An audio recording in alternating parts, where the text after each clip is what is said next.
As rightly said, I am Dr. Alex Ndung. I chair the Disaster Management Committee for the last 2 years.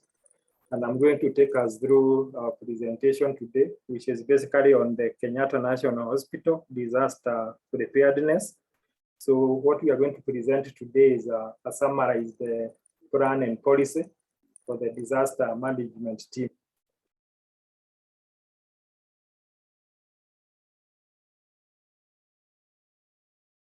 As usual, I think we need to start with some definitions, and the main one we want to talk about is what a disaster is. And as you're seeing there, according to the WHO, disaster is, of course, any occurrence that causes disruption in services, like in the hospital, where there could be something causes damage or ecological disruption, something causing loss of human life.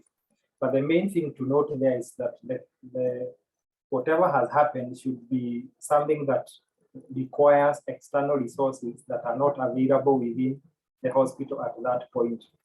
For Kenyatta National Hospital, depending on our bed capacity, we consider receiving 60 casualties at once from maybe one disaster or maybe one incident to be what we call an external disaster, something coming from outside. So this is based on the hospital bed occupancy of 3% of our bed occupancy. So this means that if you're in a smaller hospital that has a bed capacity of maybe much less than KNH, then it means that your 3% will be very, very small. If you have a casualty that can only handle 20 patients, if you receive 10 or 20, then for you, that is a mass casualty incident. Handles both internal and external disasters. As I have just mentioned, that our external disaster preparedness is when we expect more than 60 casualties at once, and this is during the day. But we also prepare for internal disasters that can happen within the hospital. Something like a structural collapse, could be a flood, could be a fire, something that happens within the hospital that causes the hospital not to be able to fulfill its mandate of dealing with patients within or those who are coming from outside. So our plan encompasses preparedness to handle even internal disasters. The main aim, of course, is to save lives, to offer national leadership in disaster management. Hello, Doctor. Apologies for interrupting. Could you please put your presentation on slideshow, please? You can enable editing on the top there.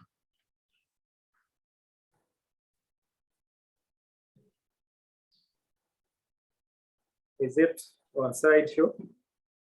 Not yet, but on your screen, there's the yellow banner written protected view, and then there's an enable editing at the end.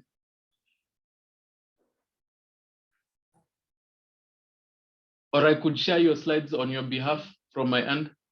That's okay. That would be okay. Yeah. Yeah, just give me a moment.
Dr. Ndugu, it's on now. I think we are on slide number 3.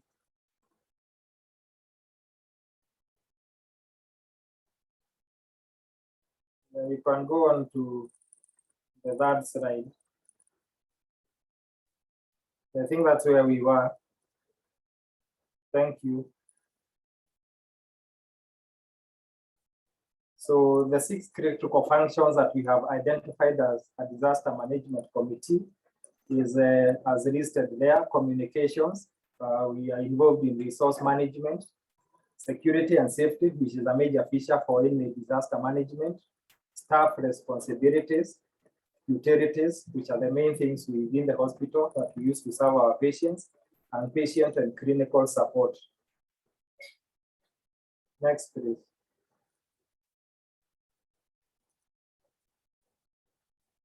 Next slide.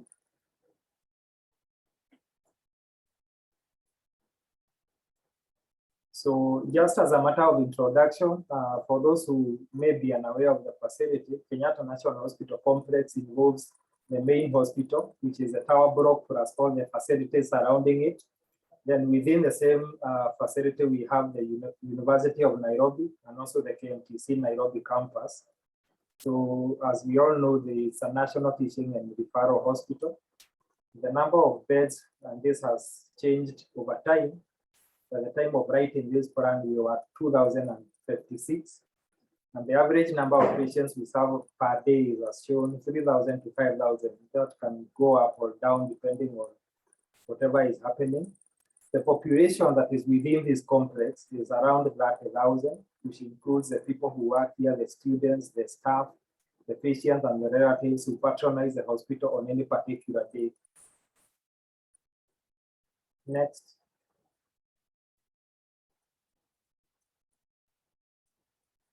Next slide. So now let's go ahead to talk about the mass casualty incident that I had mentioned before. And this is where the hospital is defined by the number of patients who are arriving at the hospital. And we define this where all these casualties, when they call them that, are coming from one incident. So it could be a building collapse in the estates, could be a fire incident like we received from Pipeline some years back. There's another time we had a school that had collapsed on some students and we received very many casualties. But the main one I think we have handled as a hospital was the 1997 bomb blast at the American embassy, where we received very many casualties. So this is defined by the number of patients who are arriving. And as I had said before, we consider 60 patients coming from one incident to be an MCI or a mass casualty incident. So this can also be defined by the scale of the incident and the circumstances involved. Next, please.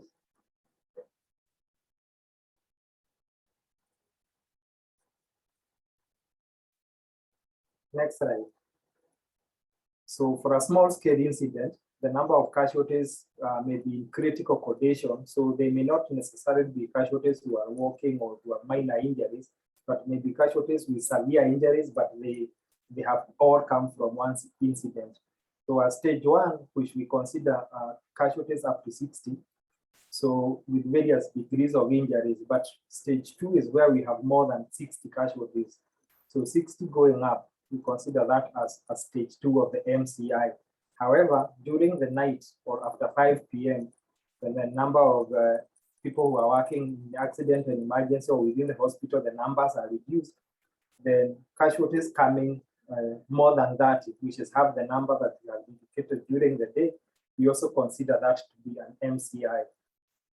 So there are several phases in MCI initiation, and the first one is just for alert purposes. So if you may have incidents that do not qualify for us to activate the entire plan as a whole, but we may identify individuals in various key areas who need to be notified that there is something going on so that they put their staff on alert. So that one is just for notification purposes. So all the staff continue with their work as they normally would do on any particular day, and nobody is mobilized to go to the A&D or whichever other area that has been identified. Stage number 2 is partial activation, which this one is just limited to key personnel in various places. And number 3 is complete activation, where now the whole plan is put into motion, because at that point then we need to respond to it as a major MCI. So we have something that we call the incident command structure, where we identify one individual, or at least someone who is key or in charge of handling the incident that has happened. So like if we receive more than the 6 casualties that we have mentioned, we have one person who directs what is going to happen at that point in time. So we call that the incident commander for that particular incident. Usually this is the chair of the disaster management committee, but in its absence, whoever is the next most senior person will take over in charge of that disaster. But even when the disaster management chair is around, if someone more senior who can handle that disaster is available, then that person can actually be the one who is the incident commander. But then there are various other key roles under the incident command structure, because there are various other things that need to be done. There's a public information that it always happens when there's an MCI. There's a safety and security officer who makes sure that everything is secure and there's no more damage that is going to happen. Then the planning chief, logistic, people who deal with supplies. There's a finance that is key in any incident handling, and then the operation chief. So the major incident management team within the Kenyatta National Hospital is the various key members of the management team.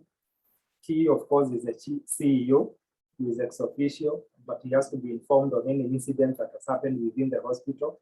Then we have the senior directors, both clinical and corporate. Then we have the director of the nursing services, the chief of the security officers, then all directors of and HODs and HOUs. That is mainly the team that handles the disaster, or that needs to be involved in the management of the disaster.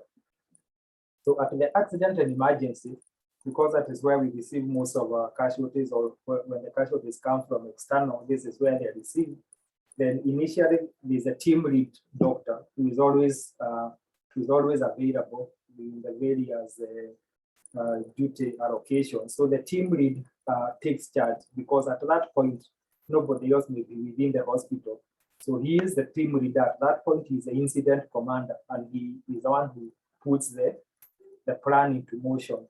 So until the arrival of the accident and emergency consultant or the HOD accident and emergency, then the team lead doctor is the one who initiates the plan, and he coordinates with other key areas that may be involved, including the BTU of blood transfusion, including the laboratory, the radiology, involving the nursing in charge, and the various other areas that may be involved in handling the casualties that arrive.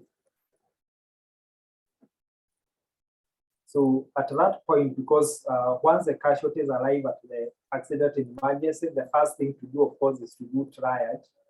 And so the senior most person, usually the surgeon, orthopedic or general surgeon at that point, present at the time of the event, takes charge of the triage.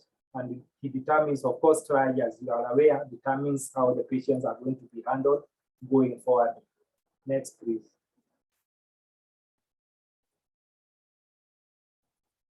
So the triage team is not just one person who is involved in triage. So we have the triage team that includes the surgeon we mentioned, or physician. There's a nurse, and then there's a person from health information, so that we can be able to put the patients in the various places when they happen to come at the accident and emergency area. As a team, we have identified the area where ambulances come to the hospital to drop patients as our triage place, so that patients do not come entering directly into the accident and emergency, but they are first triaged outside where the ambulances come, so that those who are coded green may go to the area we call the COC, which is the first floor above the accident and emergency. Then the various others who are moderately to severely injured, who are coded red or orange, or in other places yellow, then those ones can be seen in the accident and emergency area itself. Next.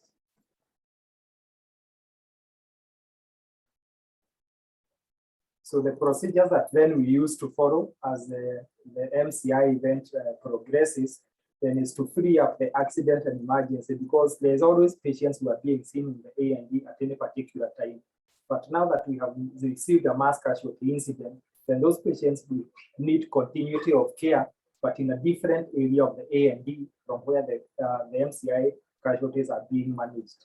So the other things that we usually do is to stop all elective surgeries. This does not mean that the surgeries that are on the table are stopped. No, all it means is that because we might need theater space for the casualties who are coming, any case that has been pending should not be started, so that we can have enough manpower and we can have enough theaters if we need to utilize them.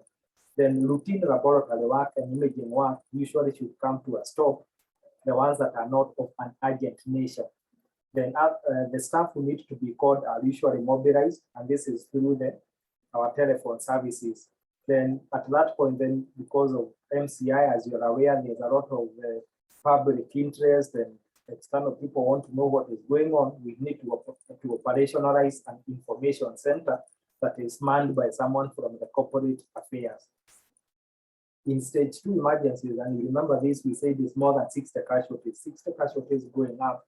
Then our safety and security department usually cruises the hospital to all visitors. They should cordon off areas within the A&E around the Triad area.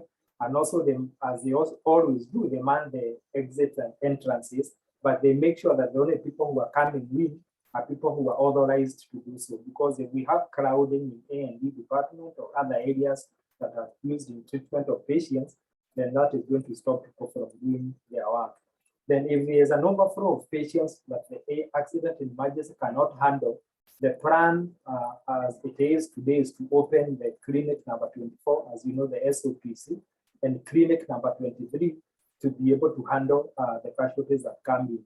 Usually what we have in mind is that the patients who probably were being seen at the A&E at the time of the incident can be moved over, because some of them may not be of a critical nature, so that we can free the entire A&E to be involved in the response to the mass incident. Then all outpatient activities, this is usually in the clinics, usually comes to a stop, because we need enough space and also manpower to be able to deal with the casualties who have come in. And as I mentioned before, there's an information center that should be manned at that point in time. So how do we mobilize our personnel to come and respond to the incidents? As you are aware, there's a mass messaging system that operates within the hospital, and I think many of us are within that system. We receive messages from the telephone exchange, from KNH itself. Then there's a computerized telephone calls, there's a manual telephone calls, and this is for the predetermined or prearranged list from every department. Every department should have a list of key people who should be involved whenever there's an incident that happens within the hospital. Next.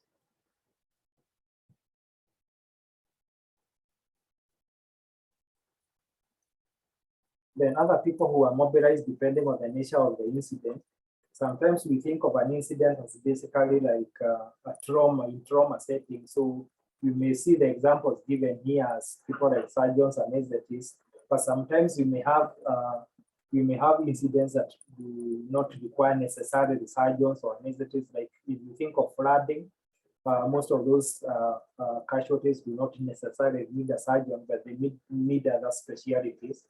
If you think of a fire incident, like the one we had from pipeline, then you need a different cadre of individuals other than what is projected here. But basically, is all the personnel who are key in that particular incident that happens in that place. Then the operating theater, you need to do that, or the wards, the A&D, the nurses and the other personnel, porters, etc., the blood bank, the BTU, radiology, and also laboratory services.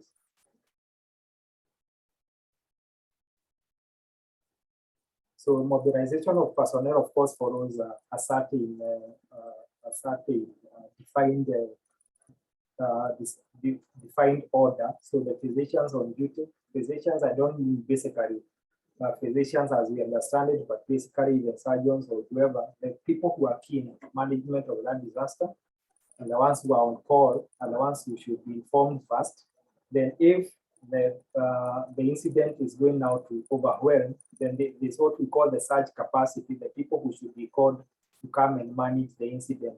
One of the things that we are blessed with as a hospital is that our surge capacity is quite high because of the number of people who are involved in the hospital, both as workers or those who are on the payroll of KNH, but then there are also the many who use the facility for study, both in the KMTC and also those who are doing residency programs in the various departments. Anyone can be called upon at any particular time to come and help in the response to the disaster. So one of the things that we find that we are happy with as a hospital is our ability to mobilize even more staff than we probably would need at any particular time. And actually, one of the challenges we have when we have an incident is that you have more people who volunteer to come than are even needed at that particular time. And one of the things that we try to do is to all the people who have volunteered to come, put in one place and assigned duty so that there is no confusion in who is doing what at a particular time. But then we also need to screen those who are coming to the response so that we make sure that it's only authorized people who come and report to help in management of the incident. So we have our site capacity is a bit high, and we are happy about that as a hospital. So this is what I've been talking about, the entire hospital staff, the University of Nairobi, and then the KMTC students of various levels of training. Every one of these can be used because they do not come necessarily to do the work that they have been trained. So you are come and you are assigned a role by the team leader or by the incident commander, as we had earlier mentioned, so that if you find yourself as a doctor who is trained in anesthesia and then you're given the work of a porter, you shouldn't refuse, because at that point in time, that is the key role that is needed for you as an individual, because you may have more people in one area than who are qualified in one area that are needed in another area. So you may find yourself assigned a role that is not exactly what you have trained for, but it is what is needed at that point in time. Next.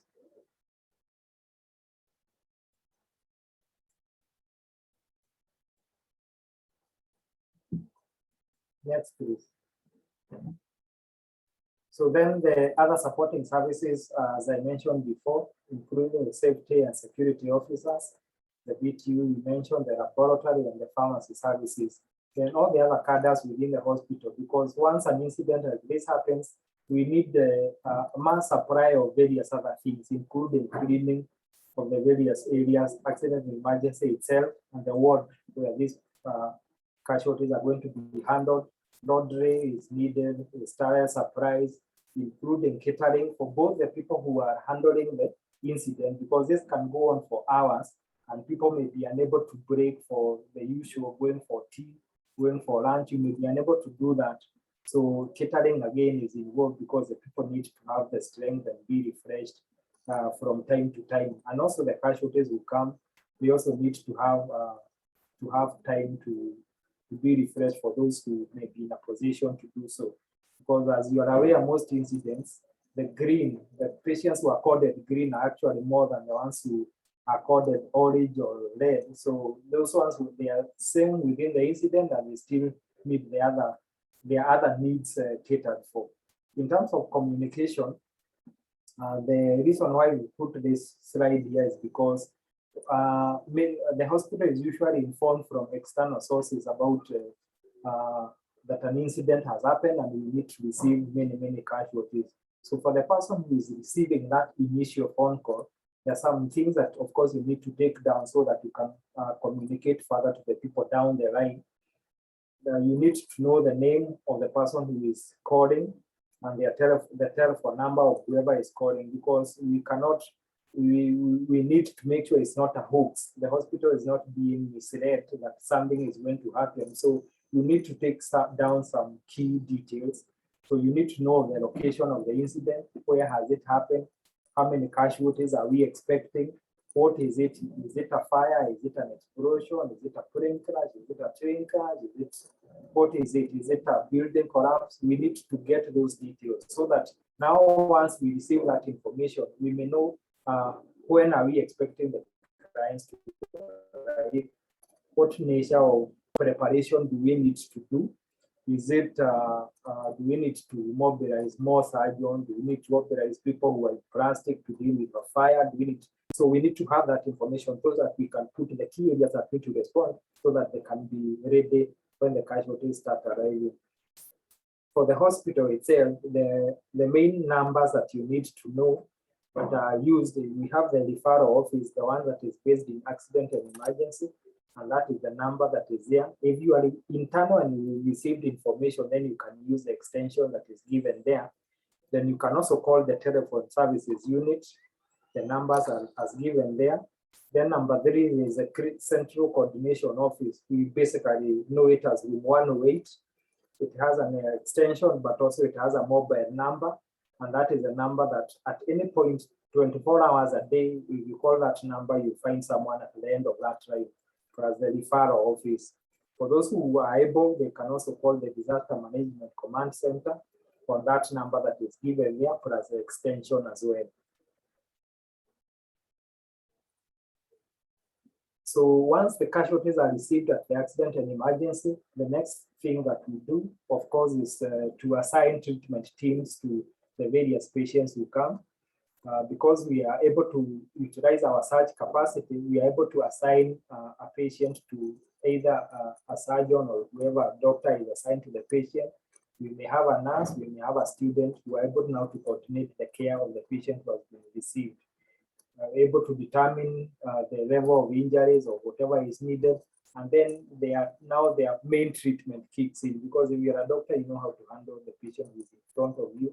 If it's assessing the ABCs or the trauma, the ATRS protocols and all that, then you're able to initiate that for the particular patient who's been assigned to you. And then you're able to know what tests to order at that particular time. Is it laboratory? Is it blood work? Is it IV fluids? Whatever is needed at that point, then that decision is made by that particular team and executed for that particular patient. Then that team stays with that patient until the patient is sorted out. Next, please.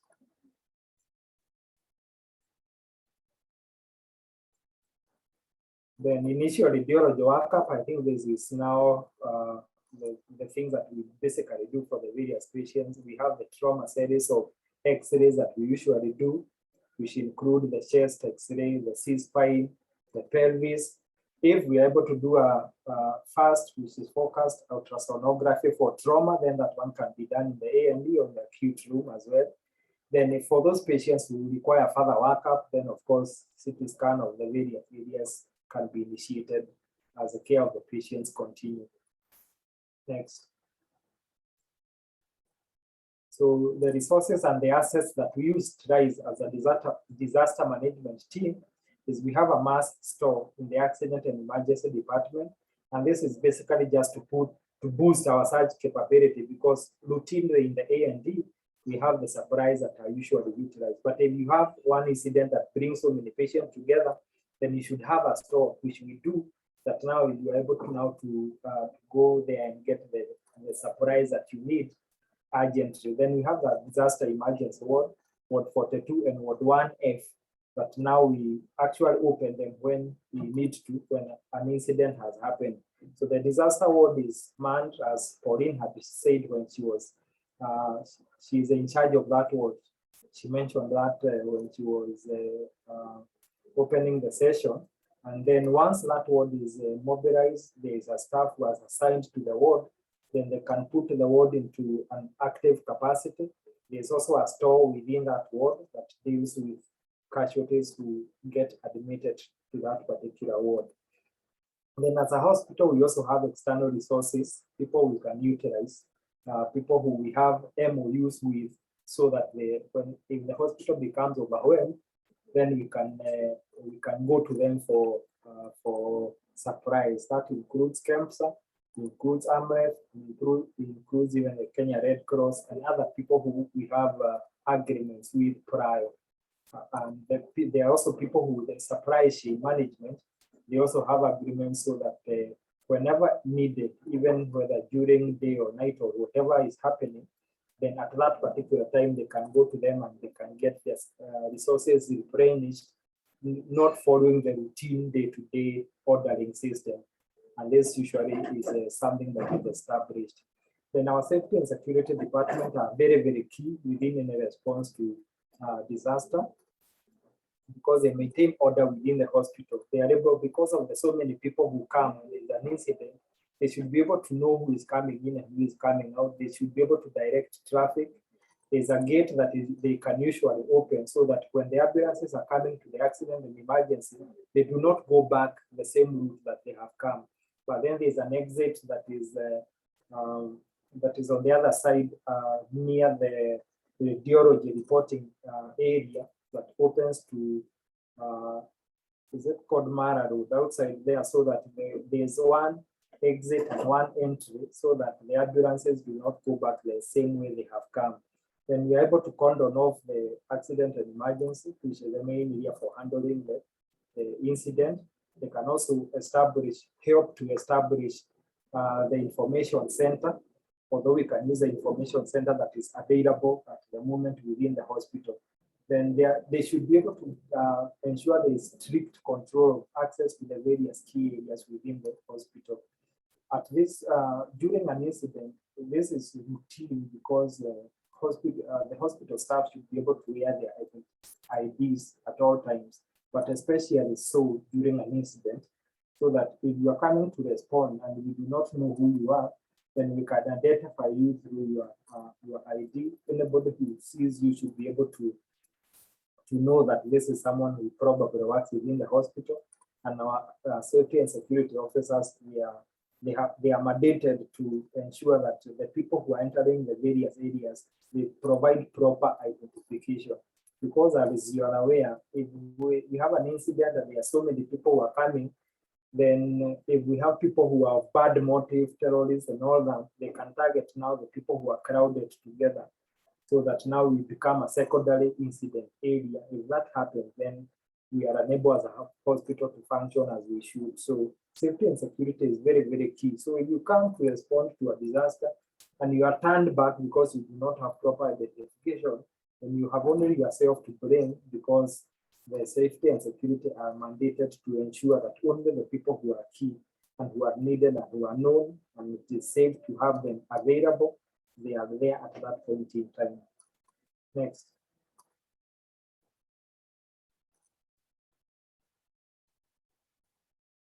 I think this one I alluded to further, because as I said, the staff will need to adapt their rules. I had mentioned that if you are a supply chain person, you are called upon to be something else at that point in time. You may be called upon to be a porter, a patient porter. You may be called upon to move a patient from here to there, or to just to help in various other areas. I think you should take it with good grace and help the hospital to manage the incident. One of the things that as a committee we also are involved in is to ensure that the utilities within the hospital, they are also in good working condition, because there are many things that the hospital cannot do without, including the medical gases, the boilers, the drainage system, the lifts, the fuel that the hospital maintains. The aim of the hospital and the aim of the disaster committee is to ensure that as a hospital, if everything else fails elsewhere, that the first 72 hours of the number of casualties we receive, the hospital can actually operate without requiring external resources. So we make sure that our level of supplies are such that we can operate within those first 72 hours without necessarily sending out an SOS for one thing or another. One of the things, of course, as a team that we are aware of is supplies, including something like blood. Blood is usually needed very, very fast within the first 24 hours. So you may find that the information center sends out the SOS for blood donations or blood drives to be operationalized. So that one is usually needed. But for the other types of supplies, then of course we need as a hospital, and this is the aim of the committee, is to ensure that for the first 72 hours you can actually be operational without necessarily requiring external resources. Then in patients triage in alternate areas, that one we had mentioned, Then the CBRN, as you are seeing here, which is the chemical, biological, ecological, nuclear incidents, we make sure that the hospital is fully prepared so that the staff are provided with personal protective equipment, the PPEs, so that once they are responding, nobody puts their life in danger because they have to respond to an incident. So the final area we wanted to look at in today's presentation is about fire preparedness, which is one of the very, very key areas that we have identified as a team that the hospital needs to be very ready. So fire preparedness is actually for all the staff. It's not something that is just for the disaster committee, because this can happen at any point in time. One of the things that the disaster management committee aims to do is to train many fire marshals, people who are aware of what needs to be done when a fire incident happens in the hospital. And one of the things that we aim to do is that for every shift within the hospital, like for people who come for the morning shift, the people who come for the afternoon shift, the people who do the night shift, that among those people who come, there's somebody who has been trained as a fire marshal, so that if an incident happens within a particular department, whether a fire occurs, however the magnitude of the fire marshal should be able to know how many people are within that working area at that given time, so that once the incident is over, he is able to do a head count. He is able to account for every individual who may have been in that area at that particular time. They are the people who help the exit from that particular area. So like if you're working in, let's say in human resource department, in that confined area, does the fire marshal know who was working on that, who was on duty on that particular shift?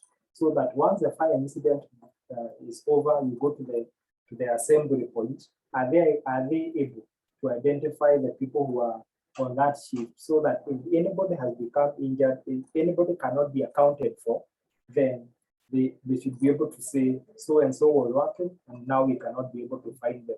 And that way, then even people who call from outside to wonder, patient so and so was in a certain ward, are they safe? Then we are able to give with confidence that the patients who are there have been evacuated to a safe area. So they assist in evacuation of patients, maybe visitors, those who are disabled, the aged, the children, and they move them to the designated assembly points. And as you are aware, when you go around the hospital, then you actually see these assembly points that they are well marked. And one of the things we try to do as a committee is to ensure that these areas are not utilized for other things, because as you know, there is a lot of demand for space within the hospital. So you may find that the fire assembly points have been taken over for various other things. They are the play points for children. There are various other things that are used for the fire assembly point. But one of the requirements within the hospital is that within any particular area, there should be a fire assembly point that is open, that is known by the people who work there. They know the exits and the way you can access the assembly point. And then the fire marshals I had mentioned should be able to assist the people, to direct them which is the next best exit.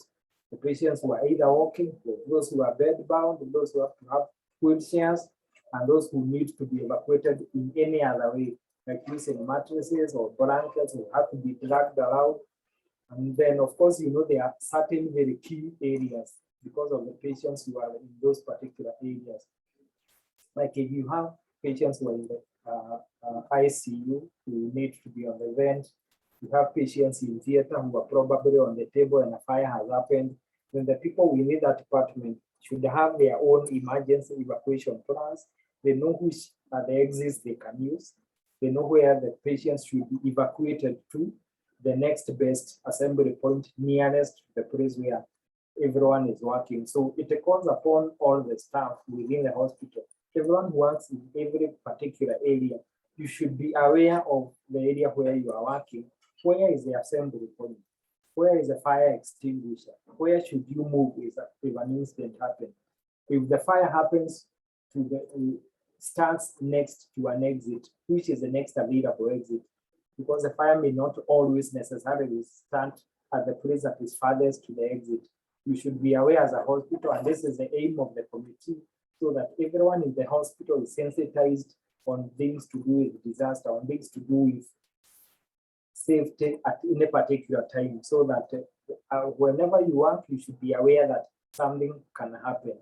We mentioned something about evacuation, which is not something that is taken lightly by the hospital, because evacuating patients from a unit is a major undertaking.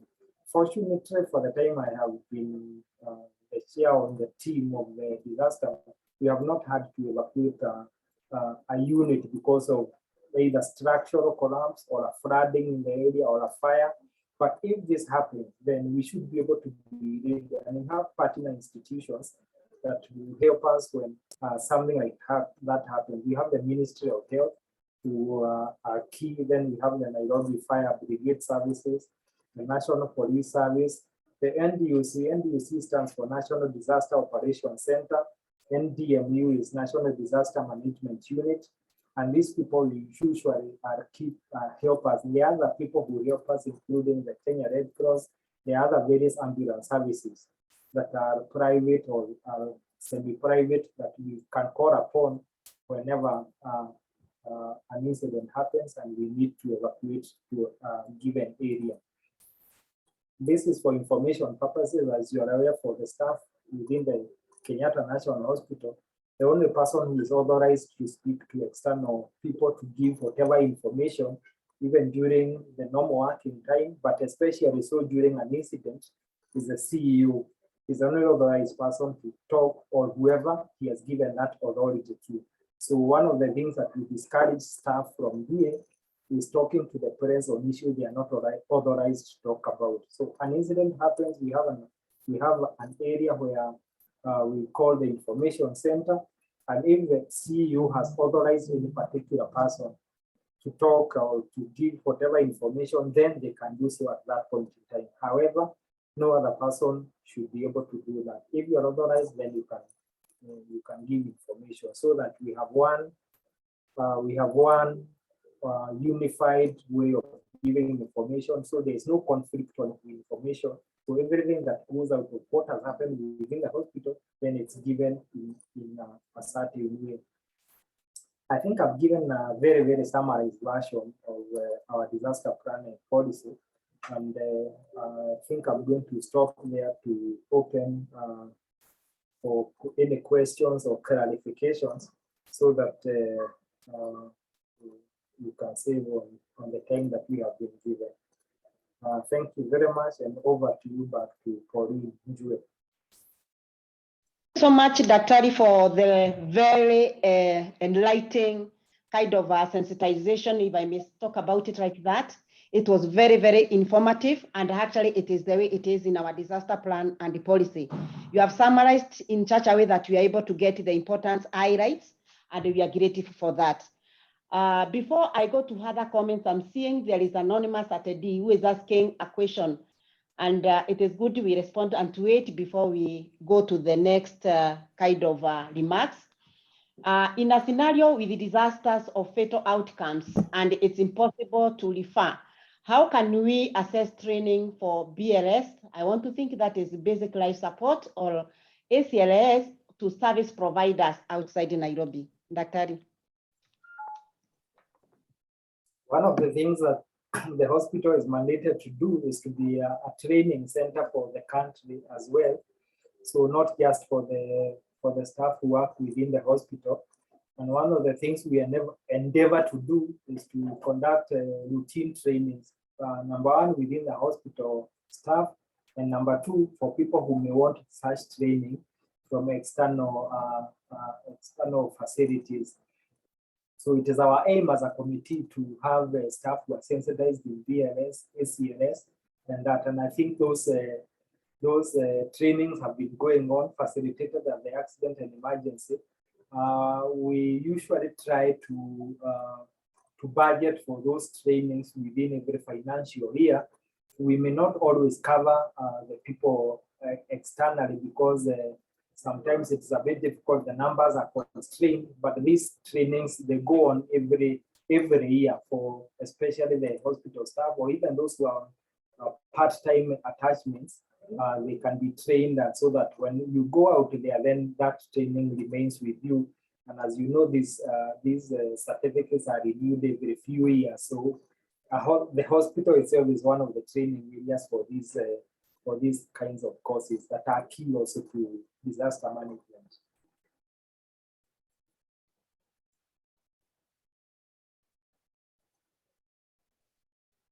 Yeah, patients. Yeah, thank you so much for that kind of a response. I think we are getting clearer on where we are. And I can assure you that it has been very, very enlightening to our customers, especially I'm seeing now there's somebody from MTRIH Eldoret, Dr. Simiu Tabu, and he has given us a lot of insight and questions.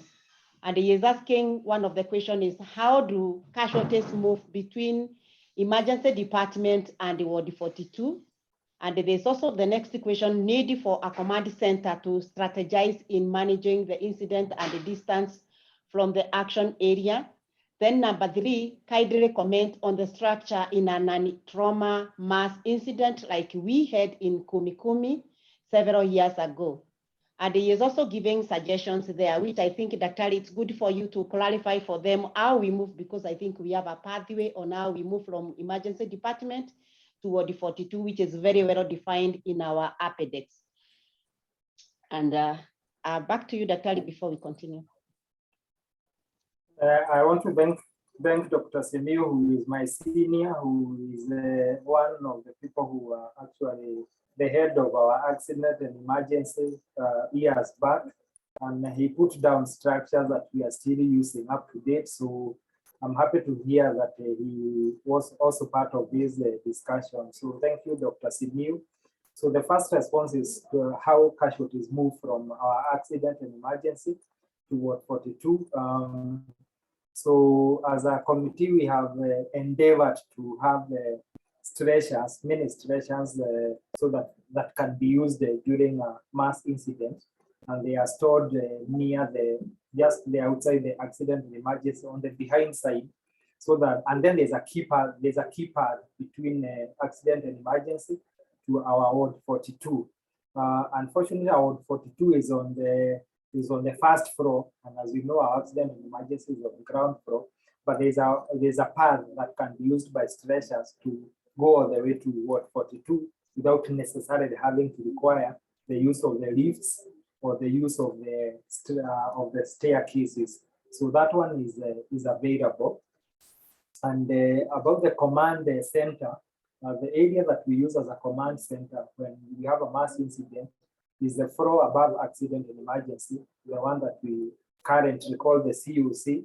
We have a disaster command center. We have an office that coordinates disaster activities, but we have also identified the conference room of the CUC to be once we have an incident, that is where we congregate as a disaster committee and use it as a disaster command center.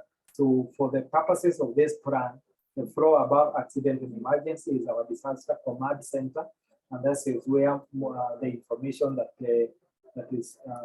has to be communicated externally, and the coordination of the disaster itself, that is where that is what we use, or at least that is what's in the plan currently. The third question was about the incident that is not of a trauma nature, like the Kumikumi, you mentioned incident that happened where people have drunk or have been poisoned by various things in some place, and they come in different presentations.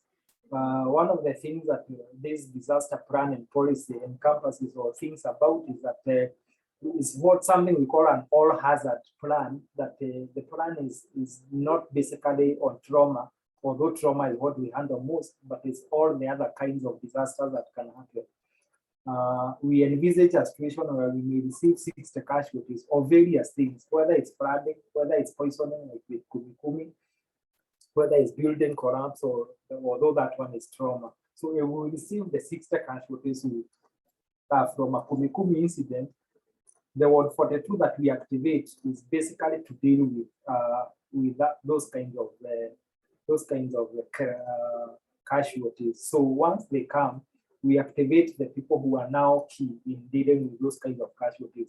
Is it IV fluids they need? Is it the various medications that we need? So that one is handled in the same way like a trauma thing. The mobilization is the same, but now the various key people who now guide the specific response to whatever now has happened, now they are the ones who guide what is going to be done to the patients who are eventually admitted.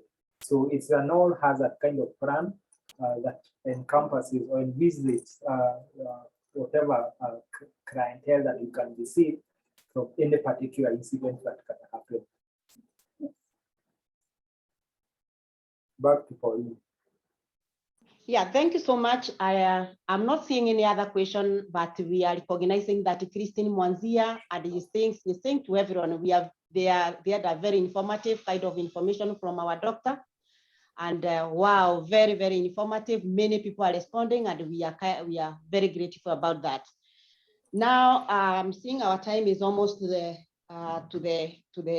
head, but we have got a few minutes which we need to maybe get a few highlights on how that disaster plan is a key to all of us as the customers, as the users, and also to the public. One thing, it is giving us the guiding principles, where it has given us the comprehensive approach as Daktari has talked about it, where it's telling us on prevention, preparedness, response, and the recovery all through, because disaster is a cycle, as we can see in our poster for this presentation. It balances between the risk reduction and enhanced resilience and ensuring effective response and recovery capabilities. And when we look at it, the next principle is an no hazard, so that it is covering both the trauma and non-trauma, including the pandemics in different ways, as we have been put in our appendix in that document. And in this all hazard approach, it is touching about the natural and the human activity that can lead to disasters. When we look at the principle on internal customer disaster management capability, the plan has given us on how the hospital resources are mobilized. And we have also innovated ways on how we can get seamless coordination by creating disaster champions in our departments, various departments, as we can see that KNH is complex. And there is also interdepartmental resources, where we have human resource and equipment and supplies. When we look at the MOU, we have been told by our doctor, we have got collaboration and interoperability with other stakeholders, as we had mentioned, and I will not repeat that one because we have actually been taken through very well. Then testing this plan, we have been having improvement and regular innovations onto it. And that is one of them is making regular evaluation, as is one of our PC requirement, where we are doing the drills or the mocks. And this one, we have two actually, which are very key in our disaster plan and the policy, and in our PC as an hospital, where we are preparing for MCI every, at least once in a year. And this is to test how prepared we are at the fire drills. As you can see that one of the way we needed to prepare is how to handle and respond to some of these disasters. Then joint responsibilities with all of us, including the internal and external stakeholders, so that we are able to have one language and one platform in terms of research work, education, and the policy making for improvement of initiative to promote innovation and efficiency and efficacy for the seamless kind of this event. Then after all that, as also an innovation, regularly we are doing debrief after every maybe mock or exercise. We are having a debrief to see how well we have done and making sure that the participants or those involved have been put psychologically in a stable way for the resilience part of it. Monitoring and the reviews before, during, and after emergencies on is our threat. And we also learn from the risk and the lessons after everything has been done. When we come to laws and responsibilities, we have effective coordination through our disaster chair and promote collaboration on capacity building, hospital incident command system, as we have been taken through of various stakeholders and job cuts, that is responsibilities, functional disaster subcommittees, where actually we have got a lot of many subcommittees to deal with this disaster plan so that we are really prepared in case of anything. And when we come to this, we have the training, we have the hazard vulnerability assessment, like as a subcommittee, we have budget and MOU subcommittees, among many others, which our disaster chair has come up with. Then the reporting requirements on outcomes and conducted activities is a key as a report for all of us, so that we are able to give feedbacks of what we are doing and what is happening for us to be in the same page. When we come to prevention, there are many things we are doing about prevention. This is advanced measures which decrease or eliminate the disaster's impact. And we can see those subcommittees are actually putting us on toes so that we don't go to our bedroom and they say all things are okay. On preparedness, that is awesome. Like now, this is part of preparedness, where we want everyone to know what is expected of them in the event of a disaster. On response to recovery, I'm usually saying that when this one will come, we'll get good results if we have well prepared and we have got all it takes to respond to the disaster that may come across. And some of these activities that are encompassed on this is to maintain actually life, improve health and the psychological support to the affected and the infected individuals or the communities. Multisectoral systems, that is including the tools, the mechanism for preparedness and the timely response, is usually very, very key when it comes to the response to the disasters or any events. And this one will also offer resilience and strategies in the recovery period. And that is where we are coming up with a psychological kind of support, where we have also done some courses to enable some of us to undergo these traumatizing events and seasons. Promote disaster awareness, culture, and capability as an hospital.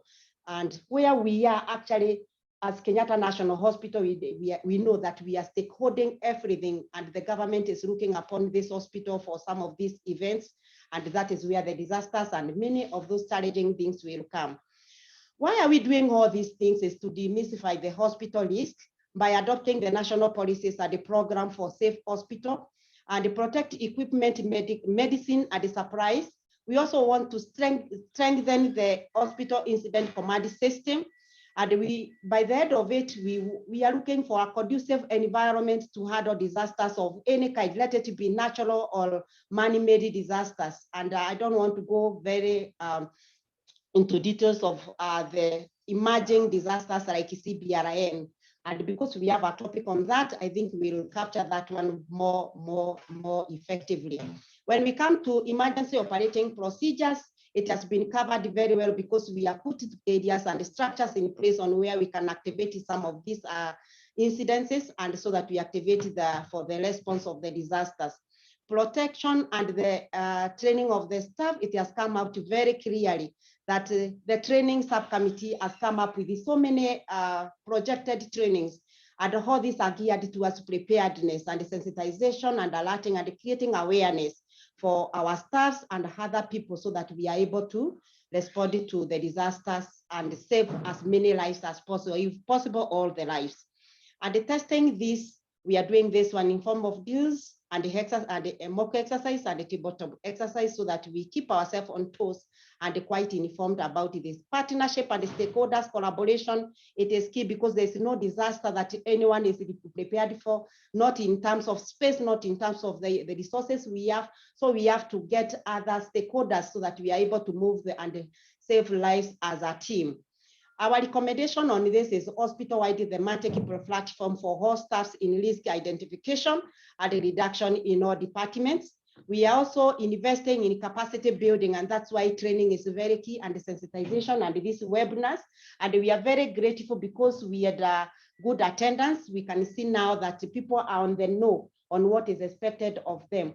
Emphasis on research and evidence-based to the informed decisions and actions is usually also a key thing to us. Thank you so much. If there's any addition or a question, I'm ready to respond. Thank you so much.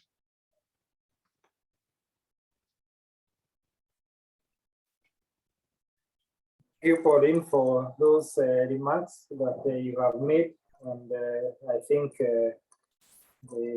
they add meat to everything that we had talked about. So if there be no other response, I don't know whether I'm the right person to suggest that we close. No, yes, unmute me, then we read that. You're unmuted. Now, I think there is a concern from a question from Dennis Dolo, who is our guest, and he was asking, at what cost do we charge the ACLS courses? And that one, I would wish that it come into contact with our presenter, so that we are able to give him more details on how we do our trainings, because we have training school. We also have projections on this, and he is going to get this information as he requires it. Thank you so much, Idolo. And at this point, I would wish to close this session, because at this point, we would wish to close this session. We are very grateful for the participation. It was actually well attended. And I want to inform our participants that this we have CPD accredited to our Nursing Council exam and the other bodies. If you have just logged in, we can follow up with our research center so that our points are usually credited to the various areas of need. Thank you so much, and have a blessed afternoon.